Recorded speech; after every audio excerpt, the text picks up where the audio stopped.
En Telematutino 11 hoy nos sentimos muy honrados y complacidos de recibir a una profesional de la calidad de la licenciada Jacqueline Mora, economista, con una gran trayectoria, ha trabajado con organismos internacionales como el Banco Mundial, por poner un caso, pero aquí ha sido asesora de importantes empresas a través de su empresa analítica.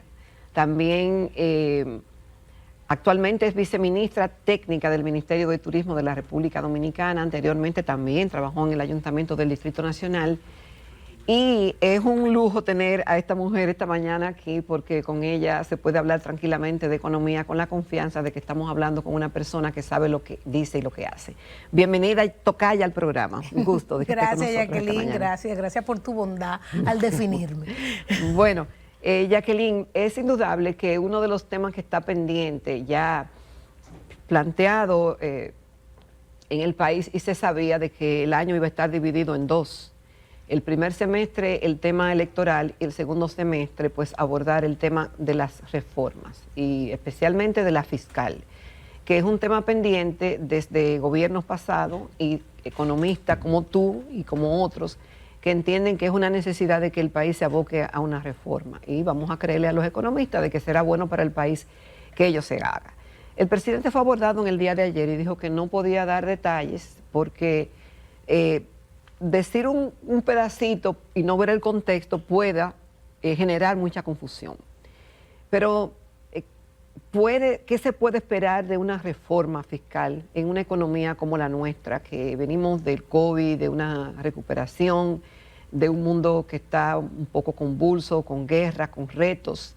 ¿Qué se puede esperar en el contexto de la economía dominicana con una reforma fiscal?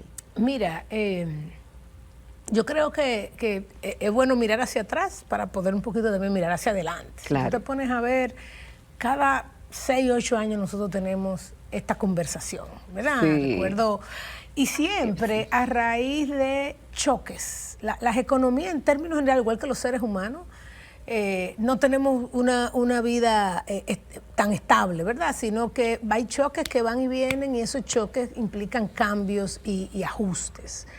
Y nosotros tenemos que recordar, ¿verdad?, que luego de esa crisis financiera inmensa, recordamos que en el año 2004 viene esta reforma, y vamos a llamarle reforma porque la gente le pone muchos nombres, ¿verdad? Porque una reforma, en resumen, implica un cambio estructural en tu conducta. Eso es importante tenerlo en cuenta.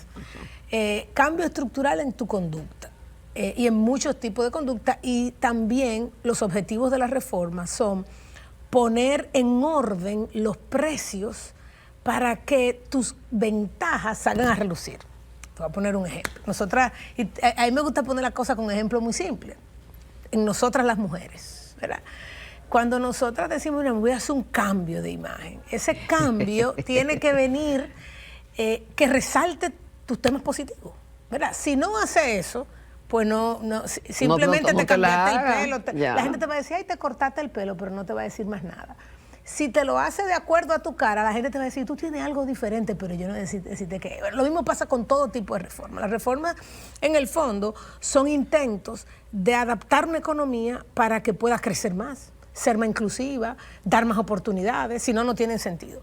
La gran macro reforma nuestra fue a inicios de los 90, ¿verdad? Sí, pero el reto es que se logre eso. El reto es que se logre eso. Que se logre ese crecimiento y que sea más o menos equitativa, porque nadie quiere que graben su sector, nadie quiere pagar más, pero alguien tiene que pagar. Sí, esa es de la realidad. En el contexto de cómo se ha manejado la economía dominicana y los poderes fácticos, ¿tú crees que se pueda lograr una reforma justa? Mira, la reforma justa para mí no existe. No existe.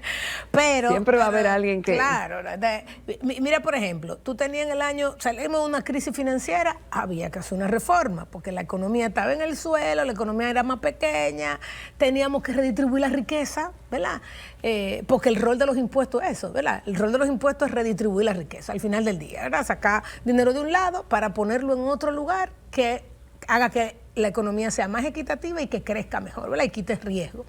Entonces, ahí hicimos una. Recordemos que se aumentó el impuesto sobre la renta a 30% y después se fue bajando, etcétera. Luego del año 2012 hay este déficit fiscal inmenso, se requiere un 4% del PIB en educación, viene una nueva reforma y ahí se hace otra reforma y aumentamos tasa y le ponemos ITEVI a cosas que no lo tenían, etcétera. Y aumentamos los selectivos, tal. Y 8 años después, en el año 2020, cuando se aclamaba otra reforma, ¿verdad? Y entonces tú te pones a pensar, wow, pero cada 8 años, cada 6, 7. Porque dice que eran parches y que ahora es una reforma. Exacto. Entonces, la reforma, como bien ha dicho el presidente, implica ajustes o cambios, muchas veces son nuevas figuras impositivas o cambio a cosas que se crearon en un momento que ya surgieron su efecto y no tienen por qué seguir, pero también, como él bien lo dice, también implica ver el gasto. Hay personas que dicen, bueno, pero es que nosotros queremos un gasto de este tipo, pero tenemos un ingreso de este otro. También hay que pensar, no solamente el gasto que queremos, ¿cuál es el gasto que no queremos? Parte de una reforma no es ver nada más el gasto que queremos, tenemos que ver el gasto que no queremos. ¿Y se puede hacer una reforma pagando menos? ¿O no pagando, o pagando igual, pero distribuido de una forma diferente? Mira, yo creo que lo que se quiere es un cambio en la distribución, pero con más ingresos. Pero bajando la tasa se puede, bajando algunas tasas como mira, han dicho. tú sabes que es posible. Hay, cuando uno va a los salones de economía y lo educan, y es porque la práctica lo ha dicho, hay tasas que hacen que haya más evasión.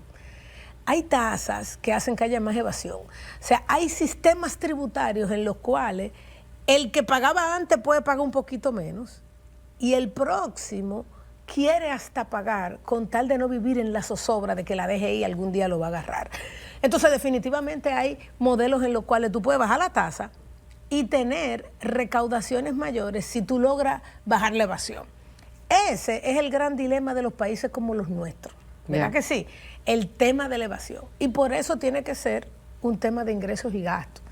¿Cuál es ese gasto que no queremos? Vemos que hay gastos que han aumentado significativamente después de otra crisis, ¿verdad? Porque todo viene después de una crisis. ¿Cuál fue? El COVID. Y el COVID, el impacto más fuerte fue la deuda gubernamental. Sí. Tuvimos que endeudarnos, porque no somos Estados Unidos, no somos muchísimos países, tuvimos que endeudarnos fuertemente para cubrir una población que necesitaba. Porque cayeron todos los ingresos. Entonces eso te genera intereses. Y esos intereses que hacen, si tú sigues con el mismo ingreso, a alguien tú le tienes que quitar. No le puedes quitar educación y para pagarme intereses, entonces tú no haces infraestructura. ¿Cuál es el problema de no hacer la infraestructura, Jacqueline? Que entonces, si hay un lugar donde yo puedo poner un hotel, pero no hay una carretera para llegar, pero no hay un aeropuerto, pero yo no puedo llevarme a los empleados para allá porque allá ni siquiera hay vida. No, la infraestructura hospital pública es necesaria antes de la infraestructura privada. Y yo creo que todas las reformas en el fondo han buscado la manera de poder incrementar la inversión. Pero tenemos la Estrategia Nacional de Desarrollo y estaba pendiente el tema fiscal y los gobiernos le salían corriendo por las presiones de los empresarios y porque eso iba a tener un costo político. ¿Tú crees que ahora es el momento de hacerlo sí o sí? Porque el COVID, con ese tremendo endeudamiento más lo que teníamos antes, ya nos deja en una situación delicada. Mira, la Estrategia Nacional de Desarrollo no tomó en cuenta que iba a haber un COVID. Exacto, por ejemplo, pero desde ahí estaba planteado. Claro, por eso te digo, o sea, tú hiciste una estrategia donde tú no asumiste un COVID, con lo cual tú tienes que ir a revisitar tu estrategia. Y lo segundo, yo creo que fue una estrategia muy bien orquestada y pero al mismo tiempo bastante optimista, ¿verdad? Y yo creo que no vamos a poder llegar a lo que dice la estrategia de la manera que lo dice la estrategia, pero el objetivo es acercarnos. Porque sí vimos que era una estrategia sumamente optimista, o sea, llegar a... Sin tropiezo, pero no contempló... Sí. Mira, cosas, Jacqueline, la mejor reforma económica es el crecimiento. Claro. ¿Verdad? Porque el gasto no crece de la misma manera que crece la economía. ¿Verdad? Si tú logras una economía que crezca mucho, tus ingresos van a ir más rápido que tu gasto, que es lo que tú quieres. Pero definitivamente sí, hay espacio para todo eso que tú dices, hay espacio para tasas que se pueden reducir, definitivamente, y espacio entonces en otras tasas que tú vas a poder aumentar. Reducción de la informalidad, yo creo que ese es el gran reto. Algunas exenciones que hay que visitar, otras exenciones, mira, hoy en día la calle está llena de vehículos, ¿verdad? Pareciera que el combustible está barato, ¿verdad? Porque si no, no estuviese tan llena. Pero ahorita, al inicio del programa, tú hablabas algo muy importante. Tú decías, la vaguada, los invernales, todo eso es muchísimo dinero. Meterte debajo de la tierra, es como tú decir, voy a remodelar mi casa, voy a remodelarla, pero tengo que hacerle un cambio a la estructura de tu casa. Eso muchas veces es más caro que hacer la casa de nuevo, ¿verdad? Tú has oído eso de que a veces es más caro. Ese tema que tú dijiste tan pequeño en los invernales, así hay muchos en el país entero, comenzando con el tema del agua.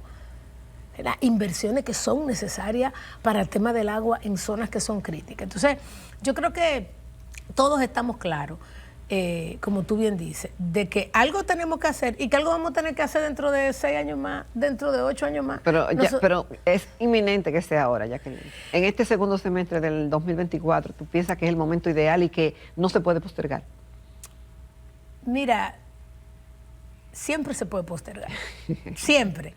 Yo creo que ahora es importante para el presidente, de hecho, que en su programa de gobierno afectado por el COVID puso esto sobre la mesa. Y yo creo que es importante dar un paso en este momento, dar un paso. Lo ideal es tú hacerlo, lo ideal era hacerlo como él lo quería hacer, lo ideal era hacerlo cuando tú arrancas una gestión. Entonces cualquiera dice, bueno, pero entonces mejor que se lo deje al próximo. Exactamente. Para que arranque su gestión. Pero yo creo que eso era un tema pendiente y algo que tenemos que abordar, pero sobre todo, ¿tú sabes por qué? Porque ahora mismo nosotros somos una economía sexy para el mundo entero. ¿Una economía? Sexy. Sexy. Epa. Sí, si tú lo ves, somos una economía. Nosotros estamos, cuando los riesgos están aumentando en todo el mundo, nuestra tasa de riesgo está bajando. Es decir, como que gustamos. Estamos como de moda. Estamos como de moda. Estamos como de moda, pero para mantener eso, una de las cosas que nosotros yo creo que daríamos un golpe de gracia es ser capaces de en esta coyuntura hacer algo y dar un mensaje a los organismos internacionales. Entonces yo creo que definitivamente algo hay que hacer. Quizá no del tamaño que quisiéramos hacerlo, porque estamos en un entorno convulso internacionalmente. Mira toda esta guerra, mira el tema haitiano, Estados Unidos se está desacelerando, pero definitivamente yo creo que sí. Bueno, vamos a hacer una pausa, Jacqueline, con tu permiso y el de los amables televidentes, y en breve retornamos porque ahora vamos a entrar al tema, bueno, el tema del turismo, que es tan importante y que necesitamos saber cómo vamos y para dónde vamos también. Continuamos en Telematutino 11 conversando con la licenciada Jacqueline Mora, economista, viceministra técnica del Ministerio de Turismo. Cuando nosotros vimos que David Collado conquistó a Jacqueline Mora para que le asistiera en el ayuntamiento cuando era alcalde, y luego que la conquistara para que fuera viceministra técnica del Ministerio de Turismo, en el 2020, en un año que nadie quería estar en ningún lado, y porque los retos eran enormes, y sobre todo en un sector como el turismo, donde se cifran todas las esperanzas, pero que caímos estrepitosamente porque todo se cerró, el mundo se cerró, y dónde estaban los turistas, y dónde estaban los hoteles cerrados. Bueno, todos recordamos lo que pasó porque hace apenas 4 años de eso. Y sin embargo asumiste el reto, Jacqueline, y luego te preguntaron, obviamente hemos tenido un éxito impresionante en ese sector, que cómo lo hiciste, es decir, entrarle a eso, y tú hablaste de cuáles fueron tus estrategias, de que te dieron, sí, el apoyo para hacer esas muchas veces arriesgadas innovaciones en el ministerio y de cómo abordar y cómo atraer el turista, cómo tú has monitoreado todo eso, haciendo encuestas al sector, a los visitantes, etcétera. Y hemos visto los resultados. Hace apenas unos días, el ministro de Turismo dijo que nos encaminábamos en este año 2024 hacia los 11 millones de turistas, y ahí dio datos del comportamiento en los primeros 4 meses del año. Entonces, Jacqueline, ¿en qué punto estamos y qué se está haciendo? Porque no es solamente que, bueno, despegamos y ha crecido con relación al 2019, creo que un 24% adicional. Así mismo. Entonces, la meta es no solamente que se mantenga, sino seguir creciendo. Entonces, sí. ¿Cómo vamos a lograr eso? Mira, ¿o cómo se está logrando? Porque los números dicen que se está logrando. Sí.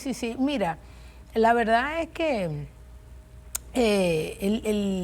nosotros tenemos un buen destino turístico y eso fue crucial y fundamental. O sea, no es lo mismo, por ejemplo, tuve un Colombia que crece hoy en turismo, sin embargo, ahora es que estos destinos están haciendo su destino. Nosotros somos un destino multidestino, ¿verdad?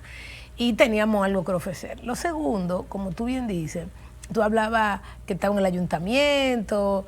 Yo creo que parte de las ventajas del ministro Collado es que el equipo ya venía de una gestión pública.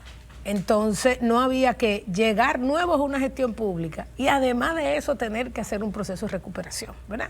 Y eso que se aprendió de aquel lado, pues se trajo de este, ¿ok? Como tú bien dices, la estrategia ahí era en inicio recuperar lo que se tenía antes, ¿verdad? Porque hay tres elementos que nosotros necesitamos como destino. Uno es recuperar lo que tú tenías antes. Claro. Otro es posicionarte para crecer, pero el tercero, que es el más duro y creo que es una etapa que viene ahora, es rediseñar el destino para lo que quieren los nuevos turistas. Yo creo que el reto radica ahí. Por eso tú estudias tanto y haces preguntas y encuestas y qué es lo que quieren, quiénes son los que vienen, qué edades tienen, dónde visitan. ¿Cuáles son mis destinos competencia? ¿Verdad? ¿Qué están haciendo esos destinos? ¿Qué está buscando el turista? ¿Qué es lo nuevo que está buscando el turista? Porque tengo que rediseñar eso. Por ejemplo, todos los temas de sostenibilidad, Jacqueline, ¿verdad? Tenemos que hacer ya un destino que sea mucho más sostenible. Ahí se arrancó ya un proyecto con el BID de recuperación de playas. Nos han costado estos 50 años de turismo, nos han costado en términos de recursos naturales. Claro, sí. Lanzar nuevos destinos. Nosotros estamos ubicados y tenemos naturalmente una ventaja competitiva que nosotros somos turismo. Pero tenemos tantas zonas sin desarrollar, un Pedernales, un Miche, un Cabrera, un Montecristi. Nosotros tenemos tanto potencial para seguir creciendo. Yo creo que el próximo paso es justo como sacarle ventaja a estos nuevos destinos y para eso entonces atraer inversión. No existe turismo sin inversión. El turista no viene con una sombrilla que quedarse 10 días debajo de esa sombrilla. O sea, tú necesitas inversión. El turista antes venía a tomar sol y a solearse, a quedarse en un hotel. Sí, un todo incluido. Ahora el turista va a su todo incluido, ¿eh? Pero hace excursiones y quiere conocer. ¿Tú sabes por qué nosotros nos salvamos en la pandemia? La gente fue por el todo incluido. ¿Tú ibas a ir a Francia a encerrarte en un hotel? Jamás. ¿Tú ibas a ir a China a encerrarte en un hotel? Jamás. ¿Tú ibas a venir a República Dominicana a entrar en un hotel? Sí, porque dentro del hotel yo tenía comida, bebida, música, playa, piscina. La piscina. Entonces nos salvó. Pero como tú bien dices, ya nos recuperamos mucho más rápido que el resto por 1 millón de estrategias que ahí se hicieron y ahora estamos en esa etapa de trabajar en los nuevos destinos, en lo nuevo que viene. Hay que dejar la plataforma para eso. Y son muchos cambios, Jacqueline. Pero, muchos. Jacqueline, eso son de las cosas de lo que quieren los turistas y eso, pero dentro de esos estudios que tú estás haciendo permanentemente y encuestas, ¿ha tomado también en consideración los retos que tenemos? Por ejemplo, la basura, Boca Chica y otros destinos que están llenos de basura. En la provincia de la Altagracia, algunos llaman que hay guetos de haitianos y que eso espanta a los turistas. El tema de la seguridad, es decir, hay una visión holística, verlo todo, lo que la gente quiere, pero también darle. Y en algunos puntos importantes del país, por ejemplo, que hayan instalaciones hospitalarias que den la garantía al turista, porque a veces se hacen hoteles espectaculares, destinos lindísimos, pero si te ocurre algo, no tienes donde. Tú sabes que eso fue una de las cosas, eso que tú acabas de decir, fue una de las cosas que el COVID nos restregó en la cara.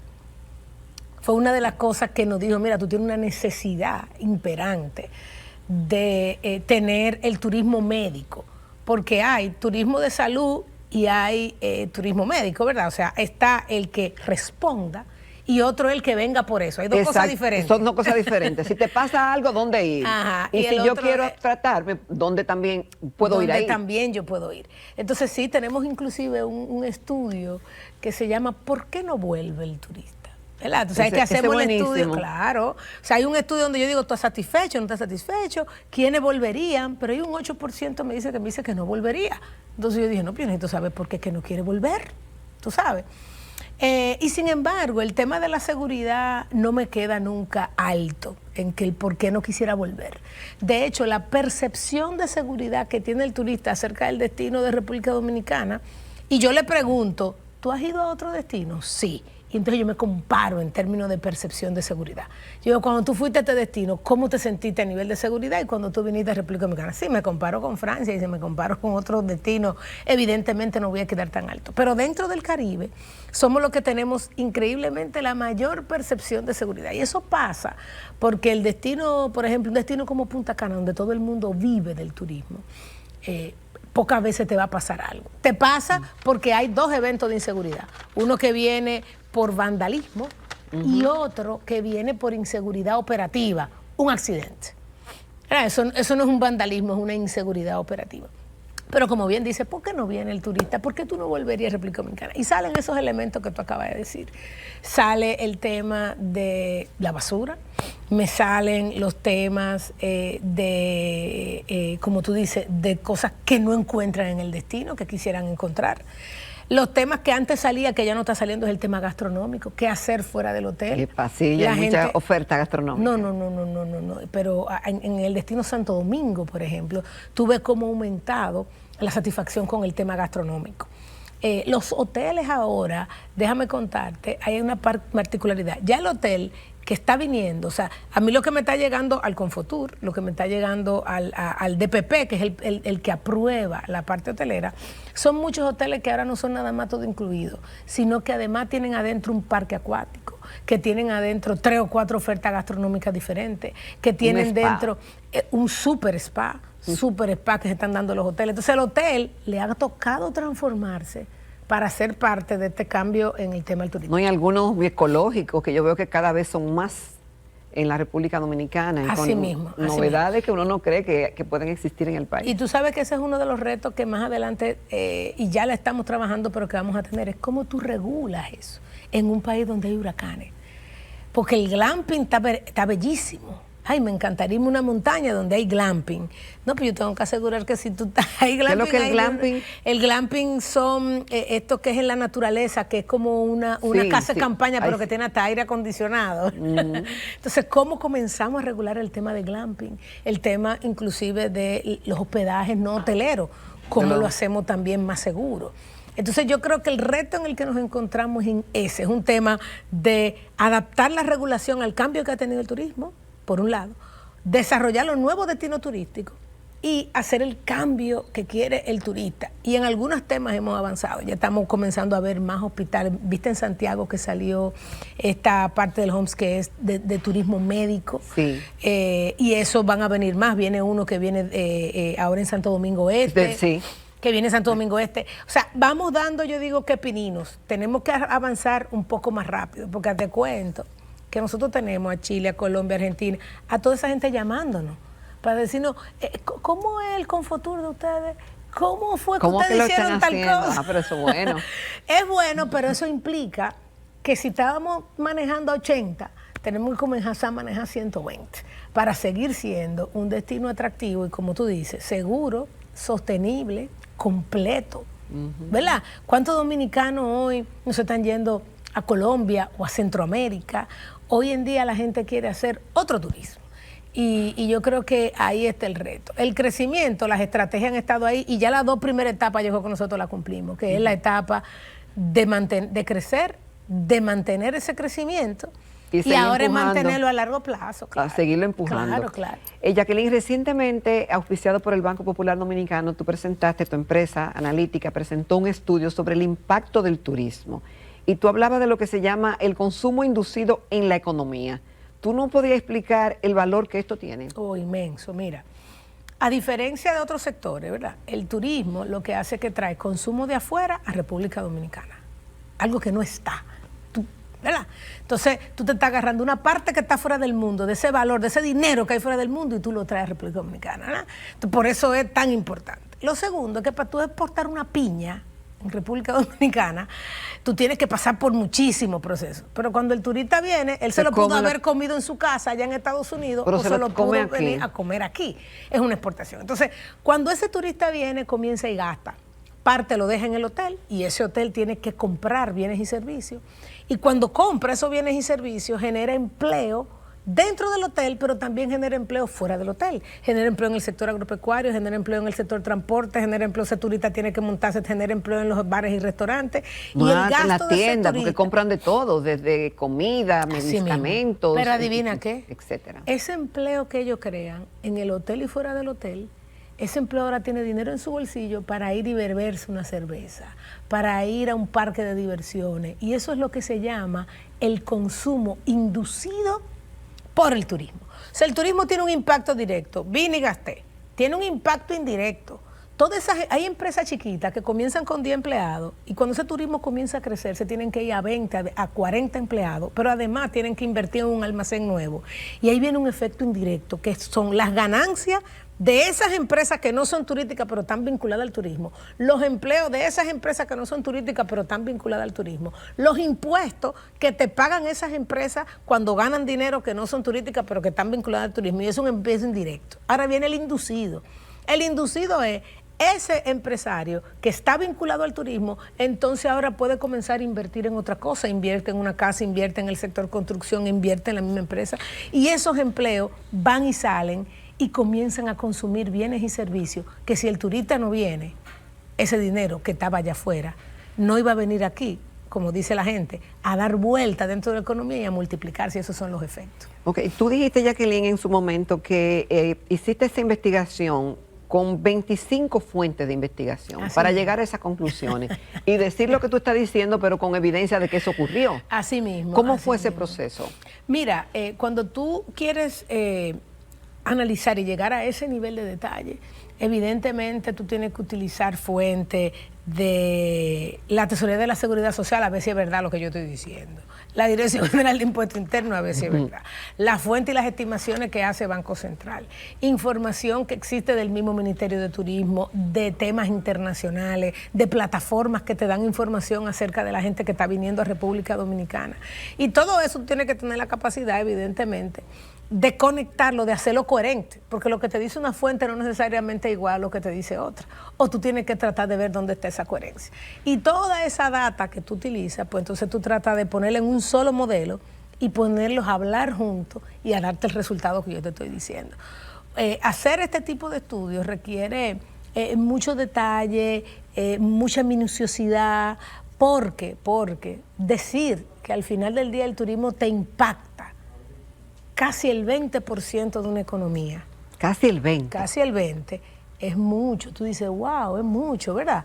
Pero es que esos efectos que están ahí, tú tienes que saber medirlo, saber ponerle un número y saber multiplicarlo. Yo le decía, yo recuerdo que llego un día a mi casa y estoy viendo, había visto los primeros resultados del estudio. Llego el día a mi casa y me siento a hablar con la señora que cuida a mi hijo. Y comenzamos a hablar. Y yo me sorprendí porque yo le digo, no, pero lo que pasa es que tú sabes que estoy haciendo esto y veo, cuéntale, el turismo es muy importante. Y tú sabes lo que me dice ella, oh doña, pero claro que es importante. Usted trabaja en el Ministerio de Turismo y me paga, si no yo no estuviese trabajando aquí. O sea, ella tuvo una inteligencia natural. Para entender. Para entender por qué es tan importante, nosotros que somos un país chiquito, tomar de lo que hay allá afuera para poder crecer. Si vamos a crecer entre nosotros mismos, un país de 10 millones de habitantes, es difícil, Jacqueline. Es más fácil traer demanda internacional a un país donde tú tienes un 40% de pobreza, un 30% de pobreza. ¿Cómo tú creces? ¿Cómo esos pobres motorizan la economía? No, tú tienes que traer consumo de afuera para que ese consumo que está allá afuera, que es infinito. ¿Cuál es nuestro rol? Nuestro rol como Ministerio de Turismo, en el caso de turismo, es que venga más gente de la que está allá afuera aquí a consumir para que eso se multiplique. Porque vivir de nosotros mismos va a ser un poquito difícil. Jacqueline, tú tienes una empresa analítica de investigación y de asesoría, de estudios y de asesoría también a empresas. Y uno de los temas que se habla también para salir de la pobreza, para que el país se desarrolle, es que se creen muchas pequeñas empresas y hay países grandes como Italia que tienen muchas pequeñas empresas. Nosotros no tenemos tantas pequeñas empresas. Y incluso hay estadísticas ahí que dicen, no sé hasta qué punto serán ciertos, que de 10 empresas que se hacen, solamente permanecen en el tiempo, qué sé yo, un 20%, 2, 3%. ¿Cuál es tu visión de las MIPYMES y de las pymes, pequeñas empresas en la República Dominicana? ¿Por qué? ¿Y por qué, como economista, como asesora, por qué hay empresas que quiebran y otras se mantienen? ¿Es un tema de gestión, del ambiente? ¿Qué motiva eso? ¿Y por qué no hemos crecido tanto en pequeñas empresas? Mira, he estado muchos años vinculada al sector, muchos. Y esas encuestas me las conozco muy bien.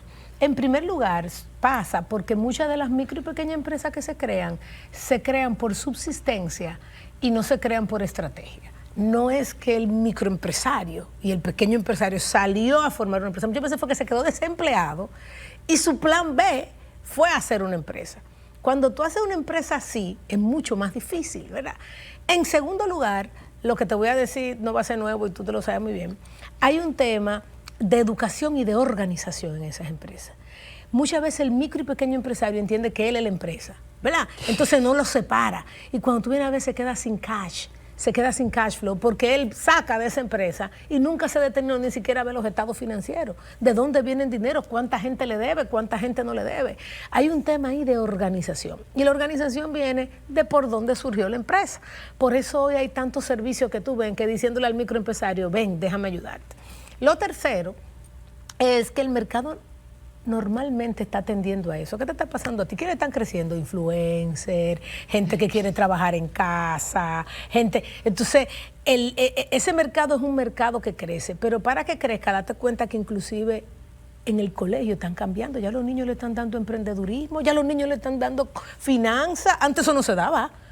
Y es un cambio para poder en el futuro hacer que esa tasa de deserción sea más pequeña. ¿Por qué rotan tanto? Porque quiebran. ¿Por qué quiebran tanto? ¿Por qué quiebran tanto? Ojo, en primer lugar, como te dije, cuando la empresa nace, me quedé sin empleo, déjame poner un negocio. Pon un salón. Pon un salón, pero tú no hiciste los análisis financieros del salón.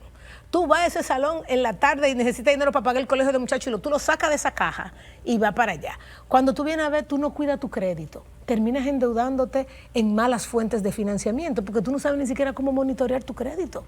Y para que tener un crédito barato, necesitas obligatoriamente acceder a financiamiento formal. Entonces terminas en un financiamiento informal que se va quedando con tu negocio poco a poco. ¿Verdad que sí? Comienzan a cortarte las fuentes de financiamiento que te dan tus suplidores también. Y todo eso es una falta de organización y sobre todo una falta de planificación inicial. ¿El mercado quiere eso que yo voy a ofrecer? ¿Lo quiere o no lo quiere? La verdad es que sí, la tasa de, así como es grande la tasa de nuevas, así es grande la tasa de lo que quieren, pero, lo que cierran. Pero te voy a decir algo, sí, la gente que se lee los libros de los grandes millonarios, ¿qué te dice? De 10 emprendimientos que hice, quebré en 8, en uno quedé más o menos bien y con el que me hice millonario fue con este último. Es un número natural, es un número natural. En Italia, como tú dices, hay también iniciativas estatales fuertes por muchos años alrededor del emprendimiento. Y el emprendimiento es lo natural, las micro y pequeñas empresas es lo natural. Las grandes multinacionales son importantísimos, sobre todo para el tema de gestión de conocimiento. Mucha gente sale de un Claro, de un Verizon en su momento, de una cervecería, de un Philip Morris, y son esa gente que adquirieron conocimiento gerencial, conocimiento de negocio, que esas empresas invirtieron en ello, lo que luego sale y hacen los negocios más exitosos.